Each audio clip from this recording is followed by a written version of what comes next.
चुनावी सीरीज में आज बात समस्तीपुर लोकसभा क्षेत्र की, जहां से मौजूदा सांसद प्रिंस राज हैं। प्रिंस राज के लिए इस बार का चुनाव बेहद ही संकट भरा देखने को मिल रहा है। प्रिंस राज क्षेत्र में कम दिखते हैं, पटना और दिल्ली में ज्यादा दिखते हैं, ऐसा आरोप उन पर लगता रहा है। समस्तीपुर के जातीय समीकरण के साथ साथ वहां के मुद्दों के सहारे हम जानने समझने की कोशिश करेंगे कि प्रिंस राज के लिए क्या वाकई में समस्तीपुर का चुनाव संकट भरा है। दरअसल समस्तीपुर लोकसभा क्षेत्र में साल 2019 के आम चुनाव में लोक जनशक्ति पार्टी के उम्मीदवार रामचंद्र पासवान ने जीत हासिल की थी। उन्होंने लगातार दूसरी बार जीत हासिल करने में सफलता पाई थी। उन्होंने अपने निकटतम प्रतिद्वंदी कांग्रेस के डॉक्टर अशोक राम को पटकनी दी थी। रामचंद्र पासवान ने लोकसभा क्षेत्र के सभी 6 सीटों पर बढ़त हासिल कर जीत हासिल की, लेकिन जीत के कुछ दिन बाद ही उनका निधन हो गया, जिसके बाद उपचुनाव हुआ था और उस उपचुनाव में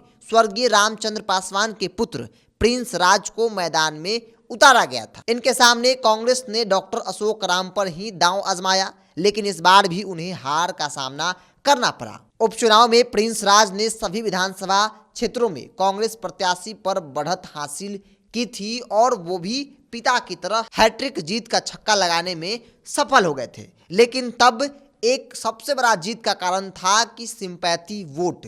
चूंकि आमतौर पे ऐसा कहा जाता है कि प्रिंस राज क्षेत्र में नहीं दिखते हैं, बेशक चुनाव नजदीक आए हों तो वो क्षेत्र में दिख रहे हों, लेकिन वो दिल्ली और पटना तक ही उनकी राजनीति सीमित होती है। इसलिए 24 का लड़ाई इस बार वहां पे समस्तीपुर बाहरी वर्सेस भीतरी की होती दिख रही है। वहां से महेश्वर हजारी जो जेडीयू के हैं, जो जमीनी स्तर के नेता हैं और वो लगातार उस क्षेत्र में बने रहते हैं, वो भी लगे हुए हैं कि उनको किसी प्रकार से अगर जेडीयू नहीं देती है तो फिर चिराग पासवान के टिकट पर वो मैदान में उतर सकते हैं। और यही कारण है कि ऐसा लग रहा है कि प्रिंस राज को इस बार टिकट मिलना भी मुश्किल है, चूंकि जनता का रिपोर्ट कार्ड बेहद ही निराशजनक है। तो ऐसे में 24 के चुनाव में एक एक प्रत्याशी को देखकर, जानकर, समझकर, उनको लेकर जनता का क्या फीडबैक है, तमाम पहलुओं को लेकर जांच पड़ताल के बाद ही उन्हें टिकट दिया जाएगा, ऐसी चर्चा है।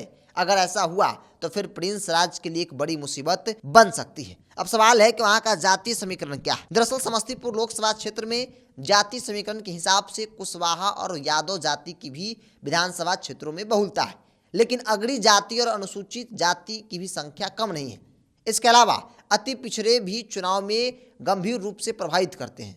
इसके अलावा मुस्लिम मतदाताओं की संख्या भी अच्छी खासी है, जिसको उनका मत हासिल करने के लिए सभी पार्टी जो है वो पूरा जोर आजमाइश करती है। तो 24 का लोकसभा चुनाव समस्तीपुर एनडीए के लिए कितना बड़ा मुसीबत है, क्योंकि जनता का जो रिपोर्ट कार्ड है वो बेहद ही निराशजनक देखने को मिल रहा है, ऐसा लोग कह रहे हैं। वहां के राजनीति को जानने समझने वाले लोगों का ऐसा मानना है कि अगर समस्तीपुर में एक बार फिर से एनडीए प्रत्याशी के तौर पर प्रिंस राज को मैदान में उतारा जाता है तो फिर एनडीए की बुरी तरीके से हार निश्चित तय मानी जा रही है। हालांकि सब कुछ जनता के मूड और मिजाज पर डिपेंड करता है, लेकिन वहां की राजनीति को समझने वाले लोग, वहां की जनता के मूड और मिजाज को भांपने वाले लोग इस तरह की बात की चर्चा जो है वो कर रहे हैं। बहरहाल आपकी क्या राय है, आप अपनी राय को कमेंट्स बॉक्स में रखिए। अगर आप मेरे चैनल को यूट्यूब पर देख रहे हैं तो सब्सक्राइब कर लीजिए, फेसबुक पर देख रहे हैं तो पेज को लाइक और फॉलो कर लीजिए।